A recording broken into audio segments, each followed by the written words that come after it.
You wake to the sound of rain fingering the windowpanes, a delicate, unhurried percussion that arrives as if someone is playing the room with a careful hand. The first piano note from the back room answers it.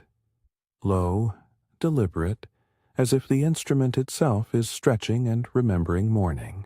Lily wakes too, not all at once, but by degrees, by the pressure of cold on the soles of her feet, by the faint sour sweet of yesterday's pastries that still hangs in the air, by the cadence of rain and a single piano tone that fits into her rib cage and sets her breathing to its pace. She moves like a word-forming hand.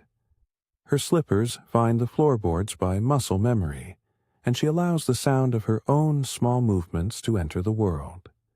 The drawer of spoons slid closed, the soft clack of a wooden spoon on pastry tin, the brief scuffle of a tea towel at her shoulder. The café is warm in the way an old photograph is warm. It keeps its memory of the day before, the echo of conversations, the press of elbows at the counter. She is careful, reverent, as if the room were a thing to be tended. First, the lamps. Lily lifts the amber shades with practiced fingers, each one a small ceremony, and the light that spills is never harsh. It pools and softens. The café remembers how to be hospitable under that light.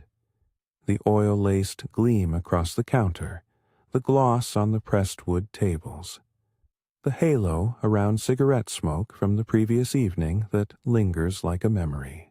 She arranges the lamps so they will not glare at those who come in sodden from the rain outside. She wants them to be islands of comfort rather than interrogation. The kettle goes on the range. She does not hurry it.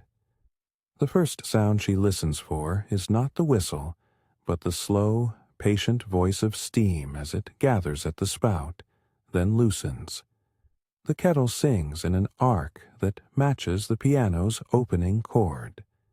She fills her mug with the tea she keeps for long mornings, bergamot for brightness, a thread of cinnamon to remind of winter markets. She measures with her thumb and forefinger, a habit carried from hands that used to bake in sunlit kitchens. The spoon scratches sugar in a practiced rhythm. 2 levels for herself, a little extra for the early regulars who like their tea sweeter. Pastry comes next. Lily will not open the shop until she has put her own hands into the dough. It steadies her, like prayer. Her fingers find the flour and press, fold, pat. She works a spiced filling. Apple, a pinch of preserved lemon for a lift. Cinnamon and nutmeg that smell of hearths. The dough is not hurried. She presses it into tins with a tenderness reserved for good things. The oven, a small iron thing at the back, breathes heat into the room, and the scent of pastry grows like a promise. When she brushes the tops with beaten egg, they catch the light like small browned moons. These motions are sound, too. A soft thump as a sack of flour is nudged into place, the rustle of paper wrap, the click of metal tins stacked in an organized clatter. Outside, rain answers in a million tiny tongues on the glass. Inside, the piano lays a second phrase. Lighter now, a ripple across treble keys like a bird grooming itself. Lily, who knows each tone, hums under her breath. The café is a small lung, inhaling, exhaling steam and warmth and slow jazz. She straightens the chairs with a minute exactness. One leg back, the handles turned out for hands. She lays out the sugar basin, the little silver tongs, the teaspoons that have been bent by loving, careless owners. She folds napkins the old way, into small, neat squares, and lays them with a neatness that tells patrons before they speak that here they will be cared for. If you like, linger here. Let the rain and piano carry you. There is a comfort in that invitation, whether it is shared aloud or only imagined. The café fills, not in waves, but in soft drips. First comes Mr. Samuel. Seamus, everyone calls him when his face is tired, and he wants to be reminded of the old coin of his name, whose cane taps the threshold in a rhythm like punctuation. He removes his hat with the slow deference of a man who has always been welcome. His coat smells of coal and the damp of the lane. He does not require much from a morning. He wants his corner by the window where he will watch the street and nurse a teacup, allowing the world to pass like a procession. Rosa arrives next, hands rich with soil beneath the nails and a dampness of greenhouse about her coat. She carries a crate that furls of green spill from potted geraniums, a fern that looks newly acquired, a small rosemary in a cracked terracotta pot. Her hair is pinned with the barest of pragmatism. She speaks in clipped sentences that are more like tools than gossip, and she leaves traces of earth on the windowsill where she places the plants so they can see rain and not be lonely. The café perks up with her presence, as if the room is a throat finally given breath. The twins slip in like a secret.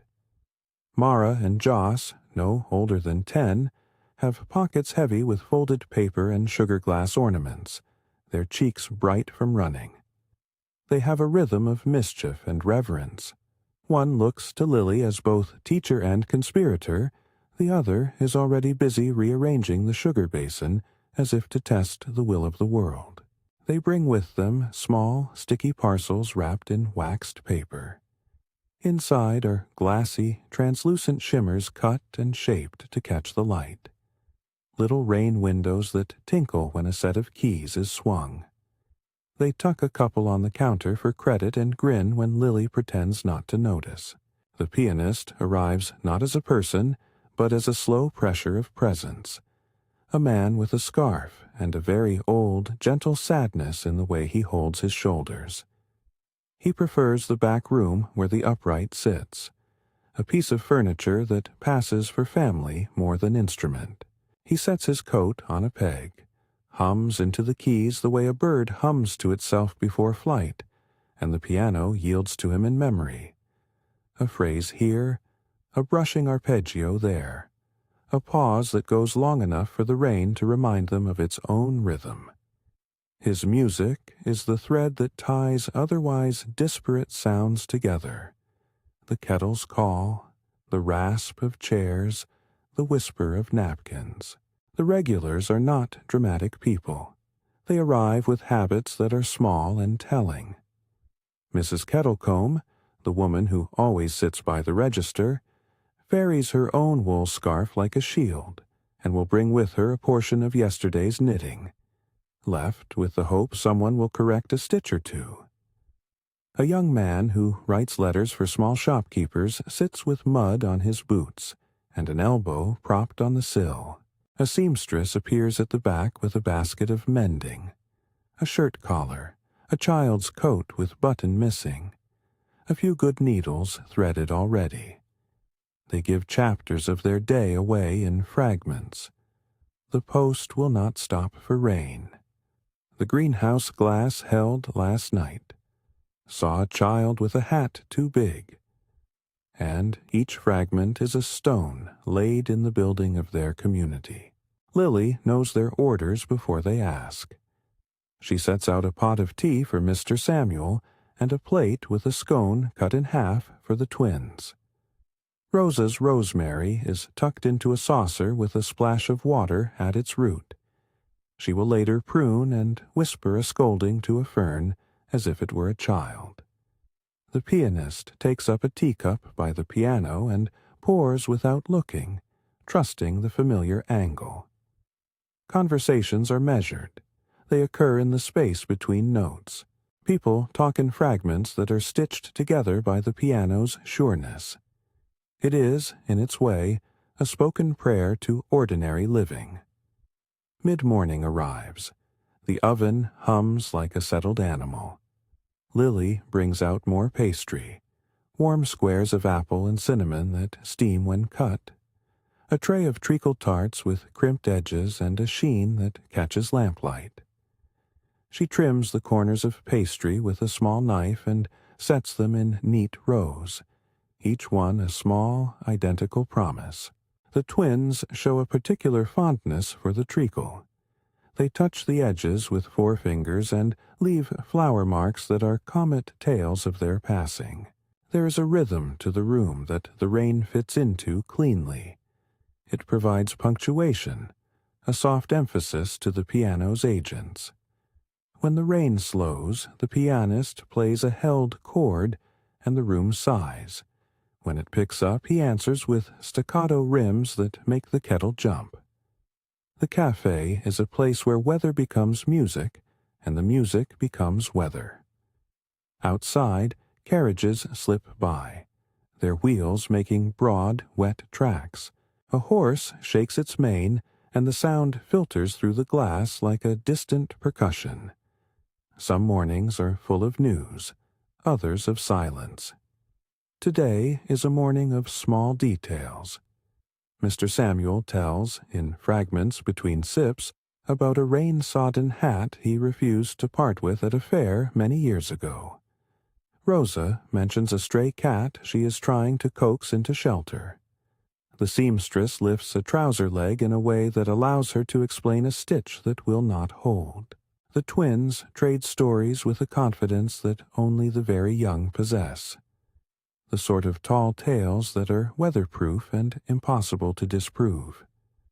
The pianist sometimes listens more than he plays, letting the room deliver its own phrases and only adding a knowing cadence to underline a laugh or soften a confession. It is in one of these soft moments, when conversation becomes the background to other things, that Lily notices the small fault. She is topping up a teapot by the counter when her hand pauses at the glass. For a second, she does not want to name the thing that catches her eye. It is a light too bright, an invitation that should not be there. The window pane above Mr. Samuel's usual corner, the uppermost square that looks out onto the lane, shows a hairline fissure that runs like a thin, white vein. Rain finds it, and rides along its edge, leaving a trail of tiny beads that gather at the bottom of the pane, and then break free into a mannered, almost theatrical drip. She stands with the teapot held mid-air, and watches as one small bead of water swells and falls. Her heart gives the briefest of flinches, not because the glass will end her day, but because the pane is part of the room's skin. A crack is a personal thing in a place like this. It marks the passage of weather, of seasons, of the times when the room has been taken into the world and then returned. It is an imperfection that might be ignored and made small, or it might be allowed to grow into something else. Her hands remember 1,000 small mends. She thinks of patching it with oilcloth at once, of the way the cloth will sit and hold back a trickle. She thinks of letting it go until closing, and then sending a message. No, not a message. A scrap of paper to a man she knows who does glass. Another, no, not that either, for such things take time and appointment. The café cannot close for a pain. The regulars have already come. They have accepted the room as a sanctuary from weather and from their own houses. To shut the door would be to put a pin in that fragile bubble of togetherness. She lifts the teapot again and pours, the amber liquid sluicing into cups. She chooses not to speak of it at first, perhaps because saying the thing aloud could conjure more urgency than she intends. But her hands do not stop noticing. The way the pane has a darker line at its edge, like a seam that has been rubbed by passing years. The way light slips through the crack in a thin, defiant line. Mr. Samuel, who is always observant in a way that looks like absence, lifts his head at the small sound and follows her gaze. "You see that?" he asks, voice dry as toast crumbs. No surprise in it. only the consideration of things as they are. Lily nods. A hairline, she says. Her voice is small, practical rather than theatrical. We can keep a basin beneath until it's fixed. Rosa leans forward from where she tends her fern. Her fingers are still damp with soil. No need for basin, she says. We can dress it up, make it pretty. Covering's hardly mending, but it keeps the weather out. The twins have already decided it is an adventure. We could make rain windows, Joss says, his chin shining with treacle, like the ones we made for the larder. Mara nods with the absolute certainty of children who have not yet learned that care sometimes becomes complication. We can string them across the top, she suggests. They'll catch the light.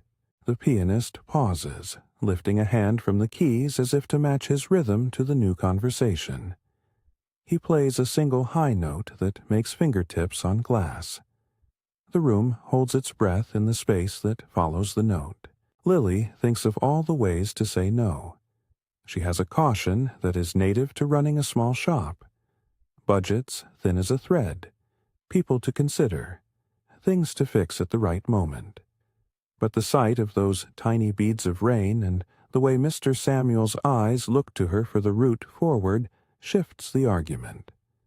She finds, inside herself, a readiness that is not grand but quiet and communal. The café has been a place for mending lives in small stitches. Why not its window? What do we have? She asks instead, turning to the room like a hostess proposing a small ritual. Her voice is not a summons so much as an opening of a door. Hands find oddments as if by law. The seamstress, habitually prepared, produces a length of strong thread and a needle she keeps in the hem of her basket.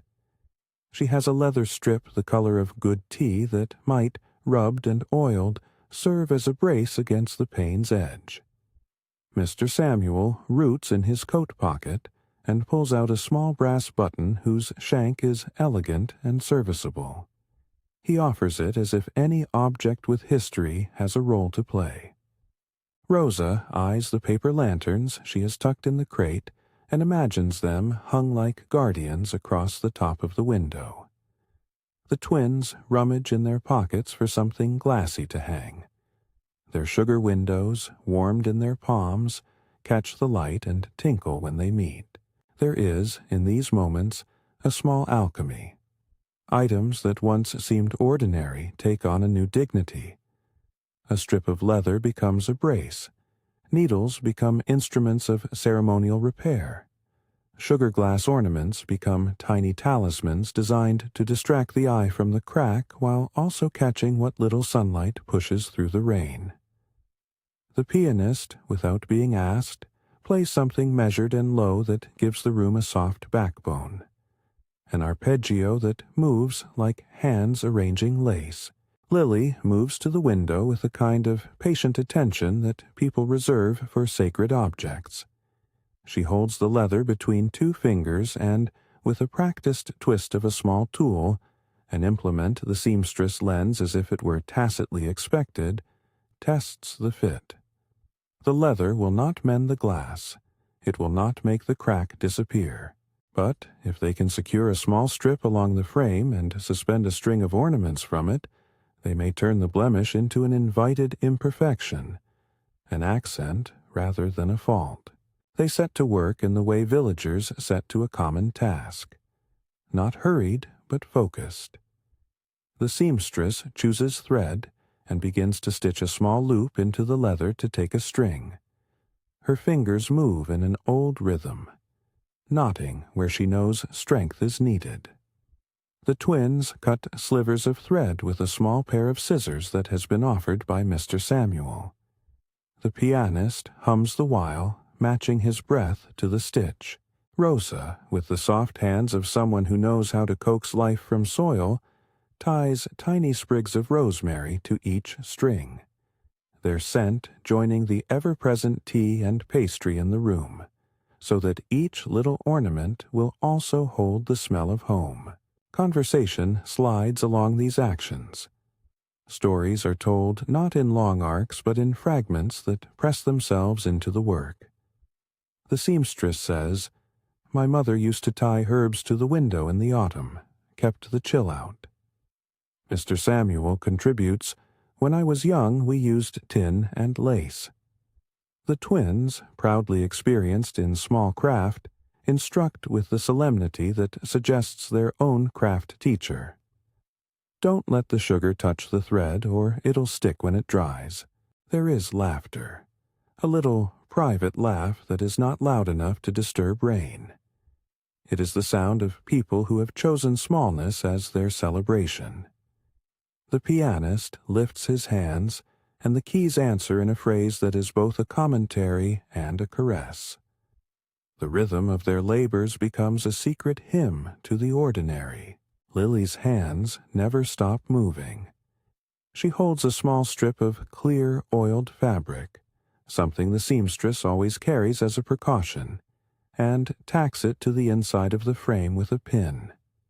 It is a temporary thing, more a balm than a repair, but it stops the worst of the draft and guides the rain back down the glass where it belongs. She steps back to look, and the room looks at itself reflected in the makeshift mosaic of ornaments, thread, and rosemary. The crack is there. It has not been removed, but it is held in a landscape of small beauty. For a while, anyway, it seems enough. Outside, the rain runs its long, patient rhythm. The sound of carriages becomes a distant hum, and the streetlights blur as if someone has smeared the world with watercolors. Inside, the piano swells a little, buoyed by the collective attention. Mrs. Kettlecombe produces a tin of biscuits, and the twins are given permission to be sticky and delighted at once.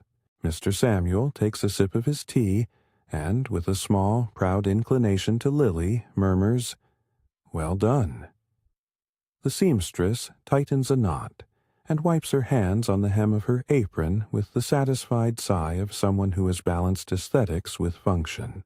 And yet there is an edge to the contentment. Lily knows a fix that is pretty may not be a fix that lasts. She can sense the timeline of the work. Temporary measures now, a proper pain later when someone with glass can come and do the careful thing. The question of when is always gnawing in the back of her head. Tomorrow? After the weekend? In a week when they can afford to order new glass and fit it in? She has learned to live with patience as well as she has learned to live with economy. She imagines the scene in miniature. A team with ladders, the pane carefully lifted out and set aside. An afternoon when the street is dry and the sun is bright and the café is closed for a little while so the business can be righted. The thought sits like a pebble in her palm, small and steady. But for now the community is here. That knowledge makes room for care that is immediate. The improvised garland that now frames the crack looks like an offering, a votive made of thread and sugar and rosemary. It will not master time, but it will alter the way they see the flaw, and, for the moment, that is a kind of victory. They continue, measuring string, testing knots, making sure every ornament has a small loop to prevent it slipping off. The pianist plays quiet patterns that sound like knitting, and the seamstress shows the twins a knot that will not give. When a knot slips, there is a small, good-tempered cursing, and then a correction. The mishap becomes a lesson, and the lesson becomes a gift to the twins. Mr. Samuel takes a photograph in his head, as he always does, of this moment to treasure when he is weary. He will tell the story to anyone who will listen. How they made a cracked window into a surprise with rosemary and sugar glass. How Lily, with fingers quick and steady, sewed up what could not be sewn and called it something else. It is not yet a ceremony. It is more like an act of polite defiance against weather and the inexorable cracking of time. They are not repairing a world so much as maintaining a refuge. The pianist plays a motif that returns like a familiar face. The rain answers with quieter taps. Through the glass, the lane is a wash of charcoal and white. The street lamp is a small, steady ovoid in the rain like an eye that will not close. Lily pauses for a moment. She puts her fingertips to the pane near the hairline crack and feels the faint tremor of cold. The pain has character now, but she knows it has not been healed. There is a small knot of worry, the kind that rests in the sternum and is not loud. It asks sensible questions about money and time and the ordering of pains. It asks also, more gently, whether the community can be trusted to hold the line between the temporary and the durable. She looks around the circle of faces, salt and pepper, flour-dusted fingertips, the twins with their flour-speckled hair, and finds herself trusting the answer. "Tomorrow," she says at last, though it is not a command so much as a plan. "We'll see about the glass proper. For now, let us make it something to look at." The seamstress nods. "I'll ask Jack the glazier. He's good, and he'll have a gap in his day. If not tomorrow, then the next." Mr. Samuel adds, "And I'll bring my ladder. It's not much, but it will do." The pianist closes the phrase he is playing, and, in the silence that follows, the rain plays a rhythm that seems approving. The twins, satisfied with their handiwork and the sweetness of treacle, begin to think about names for the decorations. Rainkeepers, perhaps, or window flowers. Rosa ties the last sprig of rosemary and steps back to look at the joint hole. They have begun the ceremonial part of the repair, the making of something small into something held. The work is still only half done, but the room breathes more easily. Lily moves to the counter to pour tea for the seamstress and the pianist. Hands that have been busy now offered the simple ministering of refilling cups. The kettle hisses, and the steam curls like a small private cloud. She feels the softness of the moment, the repetition, the small necessities aligned. There is a sound at the door then, a small interruption shaped like someone new who has been standing in the rain and has come to the wrong place, then realized it is exactly the right place. A stranger would be noticed here always. The café is small, and each new arrival folds into the hum like a new instrument added to an ensemble. The door gives a polite creak, and another set of footfalls enters, damp and hurried. Lily turns. The newcomer is a man about the same age as the seamstress, with a cartographer's attentiveness in the tilt of his head. He carries something wrapped in oilcloth under his arm, something small and flat. His overcoat is heavy with rain, and his hat is in his hand. His eyes search the room as if mapping it, taking in the garland and the window with the fissure. He looks relieved and apologetic in equal measure, as though he had been making up his mind to come in, and now that he has, he must explain why. "I hope I'm not intruding," he says, voice roughened by rain. "I saw your window before the café opened. I pass by on my rounds. My name is Ellis." He unwraps the oilcloth a fraction and produces, carefully, a small square of glass that is flawless and clear. "I keep my own spare panes about, for times such as these. If you'd have it, I'd be glad to help fit it." The room hushes in the way a room does when a kindness is offered without fuss.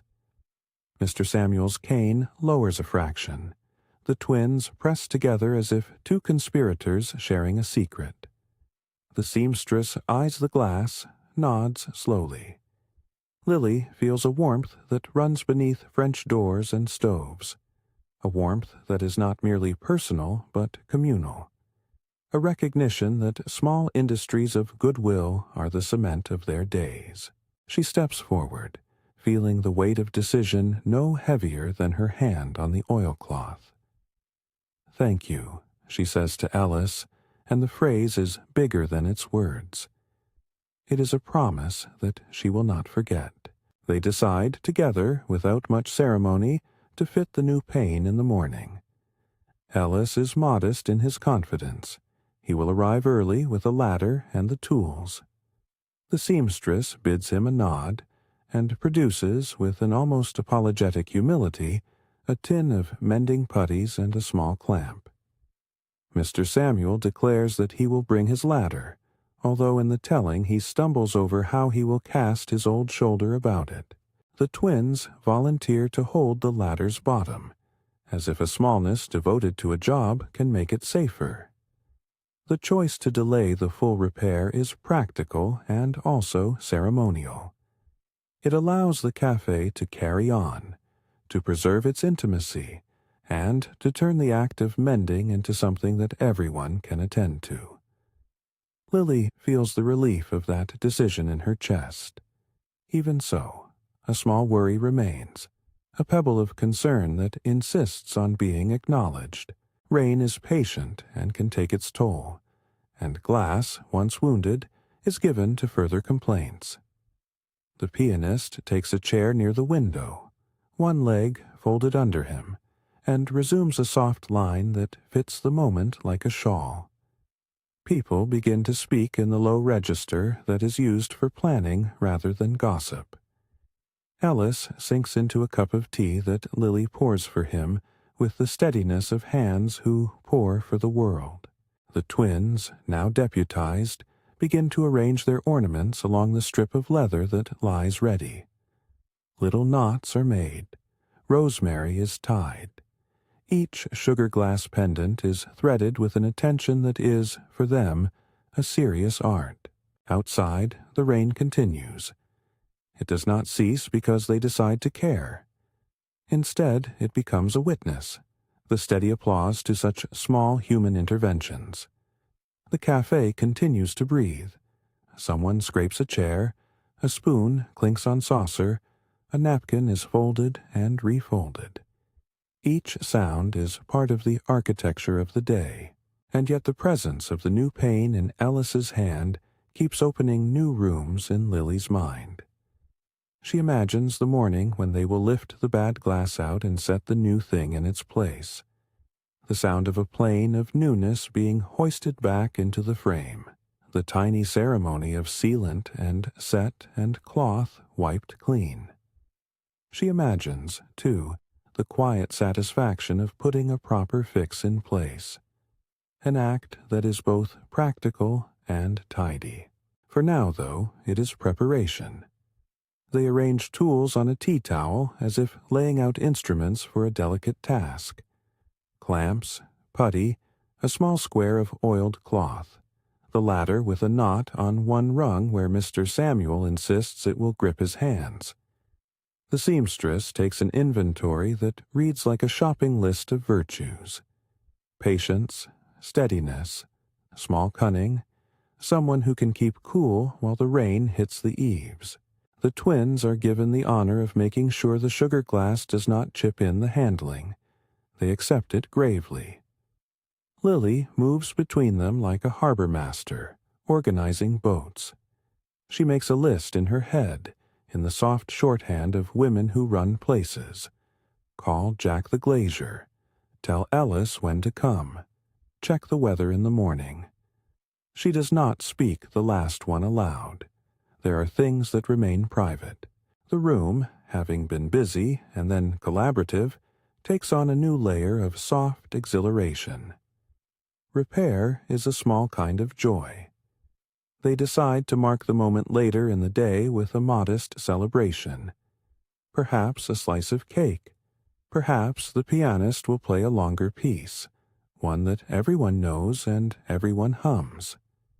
For the café, these little recognitions are the way to stitch a day into a memory. Lily smiles at that thought and does not voice it. The idea travels anyway, carried on a glance, accepted, and folded into the plan. It will be in the morning. For now, they continue to work on the temporary hold, sealing the crack's worst edge with the oiled cloth, affixing the leather strip with care so the ornaments can hang without adding strain. The pianist plays a phrase that is shaped like tacking. The seamstress hums a rhythm as she knots. The twins' small fingers offer an earnestness that steadies everyone. As the hour grows late and the light changes to the thin gold that filters through rain, Lily wipes her hands on her apron and takes a breath that tastes of lemon and pastry. She takes in the room, the window, now adorned with rosemary and sugar, the man with spare glass who speaks softly and fits into the room's life as if he had always been part of it. The pianist's hands as they rest on the keys in a way that suggests a pause rather than a stopping. Outside, the lane is a smear of reflection and shadow. Inside, the café is a constellation of small lamps and patient faces. She thinks of the work left to do, and, for the first time that morning, allows herself the small pleasure of imagining the pane fitted, and the garland left for ornament rather than necessity. The possibility is small and domestic and utterly satisfying. They begin to gather their tools in the way people gather their belongings at day's end. Cups are topped up, plates cleared with gentle hands. The twins sneak an extra treacle tart between them and exchange a look that is the clearest sign of a day well spent. Rosa gathers her plants, tucks damp dirt into the palms where it will bother her later. Mr. Samuel stands with his cane, looking as if the day has lent him a small accomplishment. Lily places a small charm, one of the twins' sugar windows, into the pocket of her apron without much ceremony. It is not for luck, but for memory. The charm will sit near the till. When the day grows thin, she will take it out and remember the circle of hands. The pianist plays a final low chord that trembles and settles like a bird folding its wings.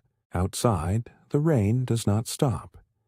It keeps on with the small kindness of persistence. Inside, meanwhile, the temporary repair holds its own. Tomorrow they will have a new pane fitted. Tonight the café will sleep with the sound of rain and the thought of a task to be finished. The room is a nest of small certainties. Lamps, pastries, a ladder propped in a corner, a strip of leather drying in the air. And Lily stands in the center of it, steady as a post in a porch. She turns the sign at the door. The café will close when the last of the regulars drifts away, but not yet. There is still time for tea, for one more slice, for the pianist to play a piece that stretches the day into a gentle, satisfying arc. Lily watches him lift his hands, and the keys respond like water finding the shape of a vessel. The music fills the café and makes the ordinary things grand. The scrape of a chair becomes a phrase. The clink of a teaspoon becomes punctuation. And then there is a knock at the back door, soft as the rain and almost unremarked. The knock has the sound of someone who has one foot in the street and one on an errand. Lily opens it, and there is a woman who looks as if she has walked far through drizzle. She holds a parcel in both hands, her face bright with the usefulness of it. "I thought you might need these," the woman says, and from the parcel comes the smell of resin and warm wood. She has brought, as if conjured by the day's small need, a length of twine strong enough to bind a parcel and a spool of beeswaxed thread that will make knots hold. She smiles, as if the thing she has done is the natural movement of breath. The act is ordinary and miraculous in its smallness. The seamstress accepts the spool with a nod, and Mr. Samuel rubs his hands together as if preparing for some leisure. Lily takes the twine and feels the rope-like grain under her fingers. The room's capacity to gather what it needs, when it needs it, is almost a kind of homemaking ritual. They set about preparing the ladder for the morning, checking rungs, tying on a stout rope, making sure the top will rest against the wall without wobble. Ellis, the man with the spare glass, volunteers to bring the putty and the scraper when he returns to his rounds at first light. The seamstress knots a final loop and tucks it into her palm like a promise. The rain continues, an endless, consistent drum. The piano plays, answering and then withdrawing. Lily stands at the window between the crack and the garland they have made. The small beads of rain continue to gather and fall at intervals as patient as a grandfather's tale. She thinks of tomorrow and feels the shape of it. Work that will be done in collaborative hands, an early morning with ladder and rope, and a man with a small piece of glass to set right. Then, for the first time that day, she allows herself the small comfort of closing a list in her mind. The room is ready to sleep as much as it can be. It has tended to its wound as best it might. The pianist lifts his hands for one more time and plays a line that is the equivalent of tucking in a blanket. It is not showy, but it is exact. A phrase that begins high and ends in an intimate hush. The twins yawn in the way that only children do when they are content. Big, sudden, and entirely without shame. Mr. Samuel smooths his coat and announces with small ceremony that he will be in tomorrow to keep watch for the man who fits windows. Rosa folds her fern in a cloth and kisses its top as though blessing it. Lily, for a moment, closes her eyes and leans her forehead to the cool glass near the crack, not to press the wound, but to count the sound of rain. Then, now.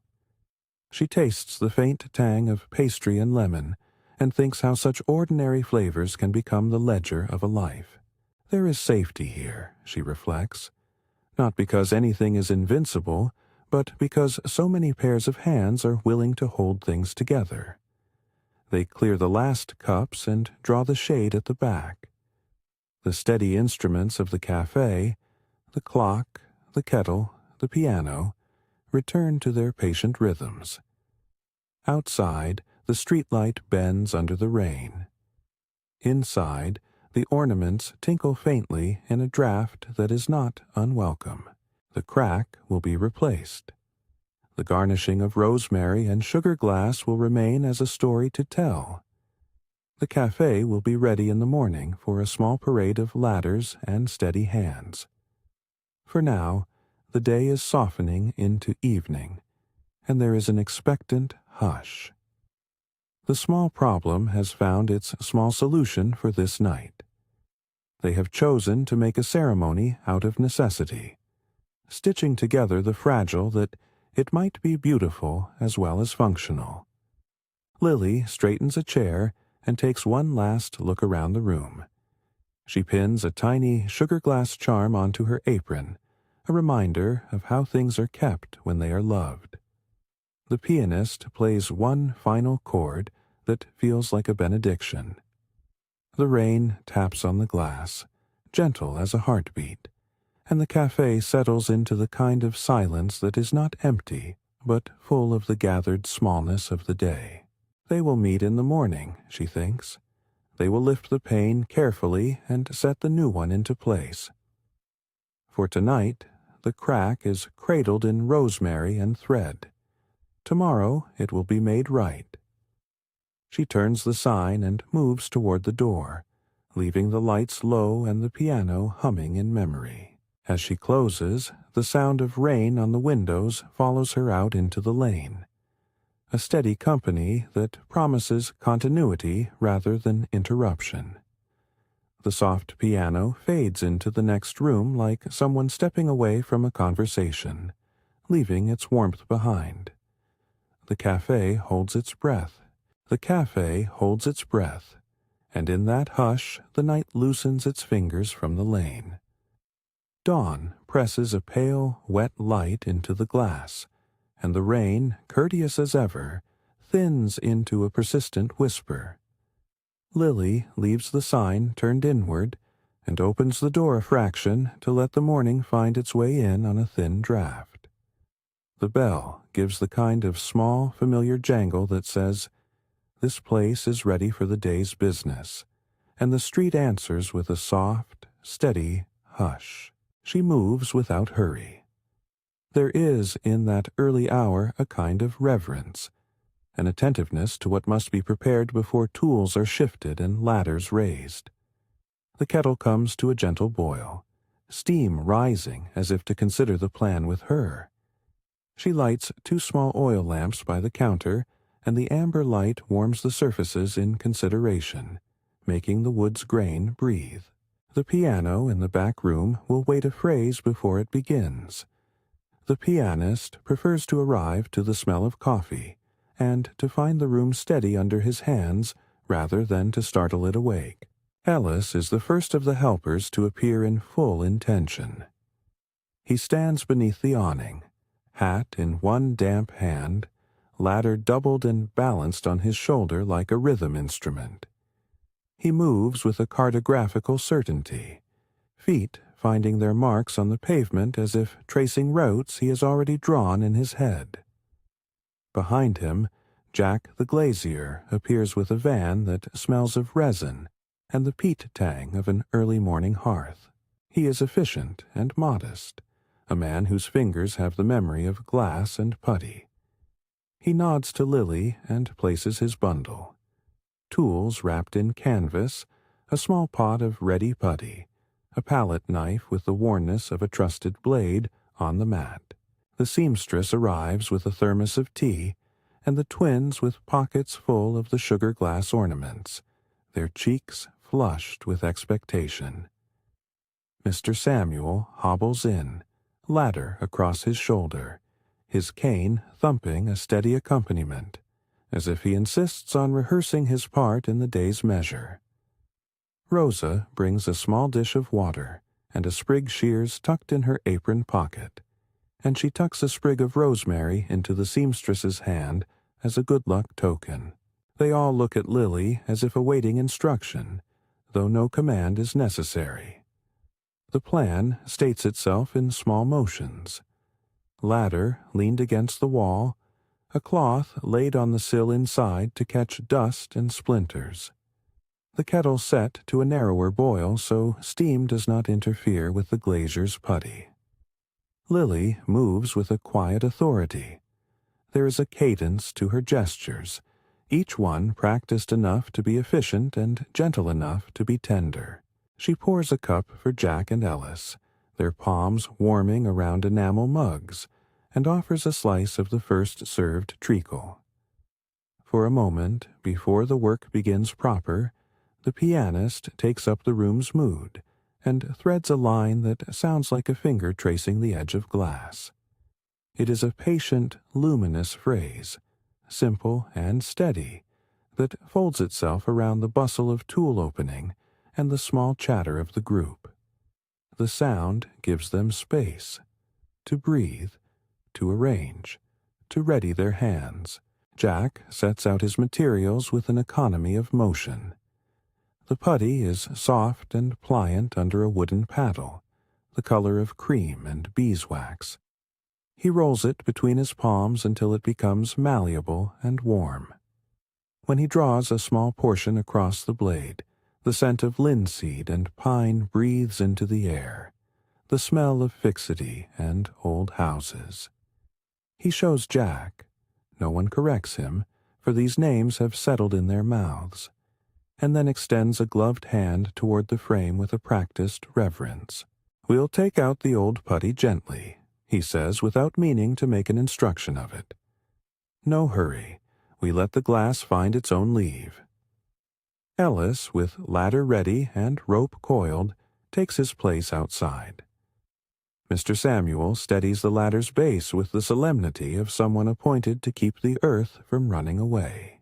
Even the twins, usually sprigs of contagion and swift delight, stand at attention, eyes bright for the moment their sugar ornaments may be entrusted to the hands of adults, and hung to catch the light again. Jack works with a careful, deliberate patience.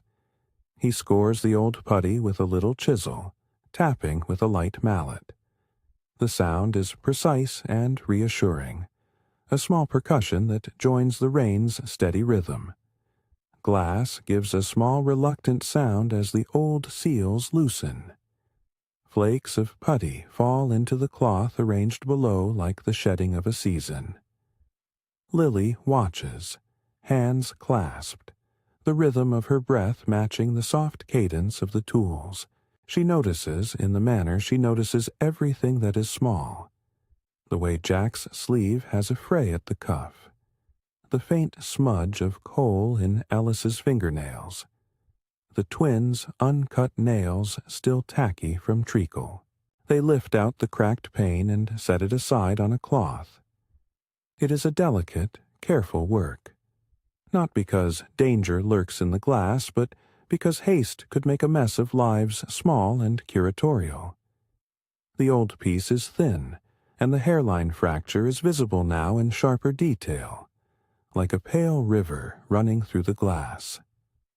Ellis places his spare, the flawless small square he brought, beside the frame, and there is a hush, as if the room recognizes that the wound will meet something whole.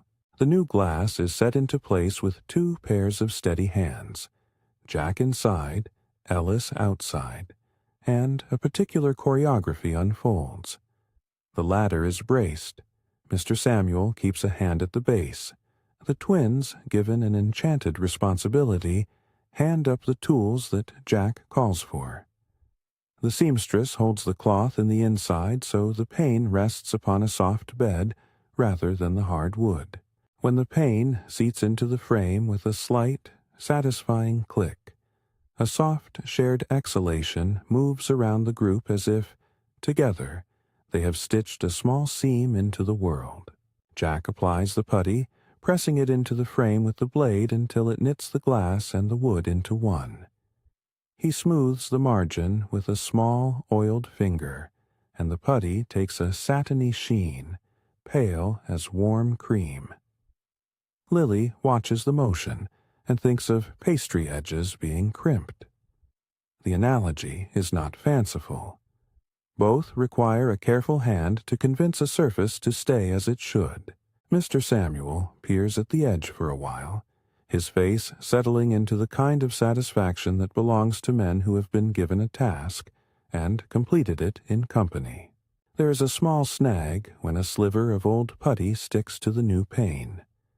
The twins gasp, and someone makes a small, affectionate sound of exasperation.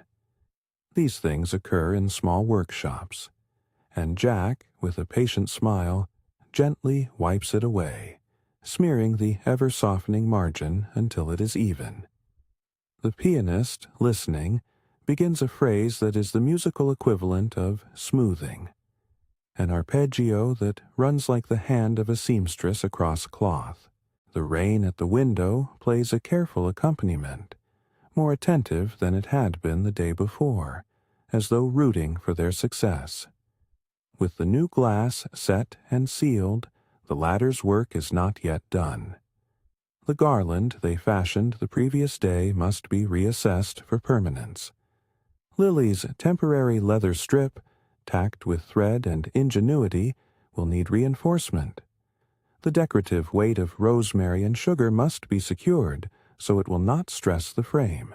Here, the seamstress reveals a small length of brass wire she keeps in one of her pockets for unlooked-for needs. She hands the wire to Ellis with a conspiratorial nod. He wraps it with careful turns so that the leather now has the support of something that will not yield. The twins are called upon to station themselves beneath the window as guardians of fallen trinket. Joss holds the basket for broken glass with solemnity. Mara ties an extra knot in the choir of strings that hold the ornaments. Rosa, with a hand steadier than many might expect, reaches up to thread a final sugar window onto the outermost string, an act of trust that the small glass will survive the change of weather and the tug of wind. Each movement is slow and considered, like the turning of pages in a book read often. When all is set, they step back. The change is immediate, though gentle. Light comes through with a clarity that had been blurred by the crack, refracting into little quiet diamonds across the counter where dust motes swim as though in a late sun. The garland, once a makeshift measure, now looks like a deliberate ornament. The rosemary and sugar glass, threaded and reinforced, framing the window's top like a crown. There is a small ceremony without pomp, but with a sense of communal gratitude. Jack wipes his hands on a cloth and declines any payment beyond the company of a cup of tea and some of Lily's pastry. Mr. Samuel makes a few dry remarks about ladders and backs and whether the world's joints are to be trusted. The twins giggle at the thought of being proclaimed keepers of the ladder. Lily fills a small dish with the first slices of almond cake, a modest celebration, and the pianist lifts his hands for a small, playful passage that invites a lightness into the group. It is not the sort of music that asks for dancing. Rather, it suggests a nod and a soft, shared smile. They commemorate, in the small way rural folk understand, by naming their handiwork. Mara, who has the quickness of children who are given credit for cleverness, declares that the adornments be called rain-keepers. The name is received with emphatic approval. Mr. Samuel waves his cup and offers a toast in the unique language of modest ceremonies. Two small things held together. They murmur assent. In the corner, the seamstress ties an extra flourish of thread to the leather. It will fray gently in time, but the bracing will remain. The day stretches then, pulled along gently by the soft momentum of a job done and the knowledge of tasks yet to be completed. The café fills with more of the familiar faces. A postman stops by in a breathless way and congratulates them on the new pane, as if public approval is a neighborly sort of compliment.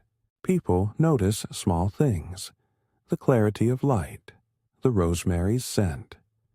Someone pauses in the lane to look in, sees the warmth, and ducks under the awning for a sheltering cup, and to partake in the resultant, quiet conversation. The pianist takes his place now without reserve. He plays a piece that is a little longer than the ones of morning, an ode of tones that sits between jazz and lullaby. It begins with a wandering theme, and slowly gathers itself around a repeated, gentle refrain that becomes a kind of chorus for the room. The riff returns like a friend, folding into the clatter of cups and the scrape of plates, a musical spine around which chatter is draped. Lily tends the front as she always does, moving between kettle and counter, her hands returning to the familiar choreography of pouring, cutting, ensuring sugar tins are topped. Her mind, freed from the acute worry of the crack, opens to the small pleasures of the day. The way sunlight finds a speck of dust and turns it into a bead of gold. The way the twins share a private joke, and then look to see if Lily is watching to reward them with a conspiratorial smile. The way Rosa tucks a stray leaf back into a pot, as if no plant could be permitted to feel neglected. Mid-afternoon is soft and generous.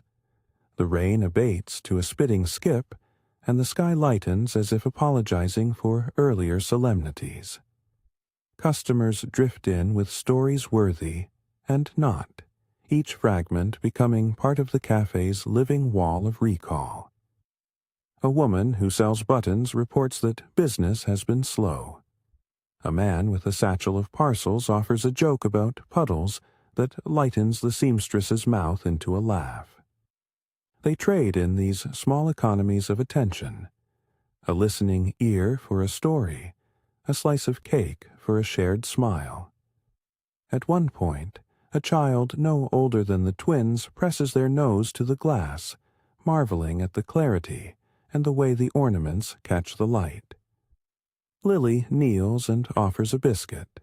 The child's grin is wide and unthreatened, the sort of pleased look that stems from a world with room to marvel.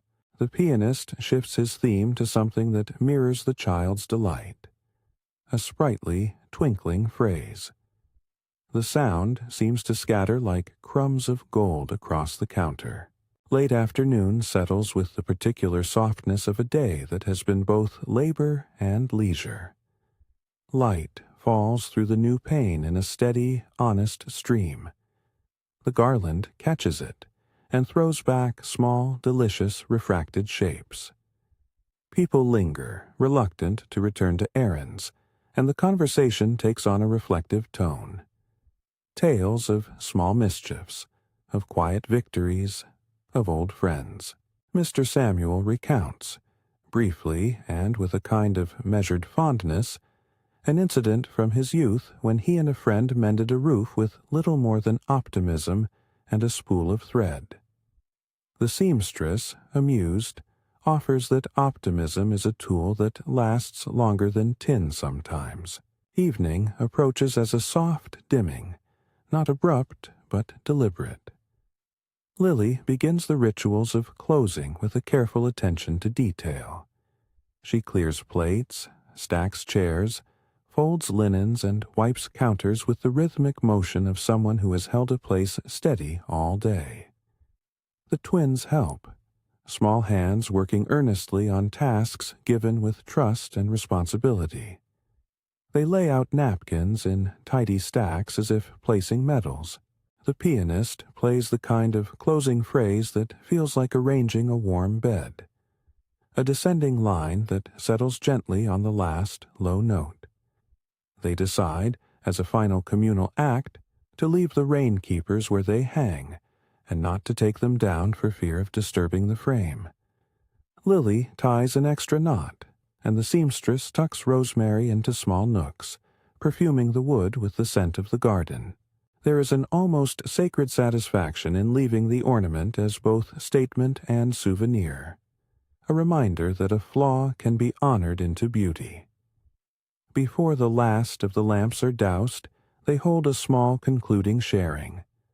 A final cup and a wedge of sponge cake, spiced with lemon and a whisper of cognac, just enough to be ceremonial. The pianist improvises a short tune that lifts like a hand in benediction without being explicit. Its texture is intimate rather than public. They talk in murmured tones, voices low with the contentment of a task concluded and friendships renewed. Lily, when she thinks the room can bear it, slips behind the till and retrieves the small sugar glass charm she has placed earlier in her apron. She shows it to the twins, and they beam as if invested in the idea that small things can be talismans. Then she takes the charm to the window and tucks it into the garland, there to live among the rosemary and thread. The act is private in its offering, but public in its consequence. The charm seems to belong as naturally as any fixed object in the architecture now. Outside, the lane breathes and the sky thins to a pale pewter. The streetlights blink awake, and their glow puddles on the wet cobbles. A hush that mirrors the interior's slow settling. The last patrons take their leave with murmured thanks and small private salutations for the morning's kindness. Mr. Samuel, with his cane, promises to be at his corner again tomorrow. Rosa waves from under her shawl while the twins chase one another out the door, sugar on their lips, and the light of being both full and willing to be home. When the last mug is rinsed and the final cloth folded, Lily performs the small rituals that are hers alone. She sets a little saucer by the piano, lights a single candle, and places the kettle on for a cup she intends to drink quietly in the piece of closing. The pianist loosens his tie and sits with his hands folded for a while, the upright's lid closed like the cover of a book. He plays once more, a phrase so thin and soft it could be mistaken for memory. and Lily listens with the attention of someone holding a prayer without words. There is a stretch of quiet in which the cafe's sounds are minimal. The faint tick of a clock, the murmur of the street, the distant call of a dog. The rain, though gentler, continues to keep time against the glass, a metronome for reflection. Lily pours the tea and puts sugar to taste, savoring the single private cup as one does a thing that is both medicine and indulgence. She thinks of how the day's repairs are modest in the ledger of life. They are not heroic saves, but necessary kindnesses. The pain will sit for years, perhaps, bearing the garland like a strap of honor. The memory of hands will fade to habit, but for tonight the town and the café are stitched a little closer. Before she leaves, she takes a moment beside the window. She rests her forehead lightly to the cool glass, not to press at the seam, but to feel the day's last shiver. The sugar glass charm catches the candlelight and throws a small star across the counter. She places her palm over that small star as if sealing the room with touch. There are things she plans for tomorrow. Calls to make, a ledger to check, a flower order to reconcile. But for now she permits herself a small, ordinary contentment. She tucks a second charm, one given by the twins, still warm from their hands, into the pocket of her apron. It is not superstition, it is memory kept close. The pianist hums a final line, nearly silent, and the candle gutters with a soft sigh. The twins, who have been reluctant to be separated from the day's work, are guided home by Rosa, their heads bent together in conspiratorial talk about the names they will give future ornaments.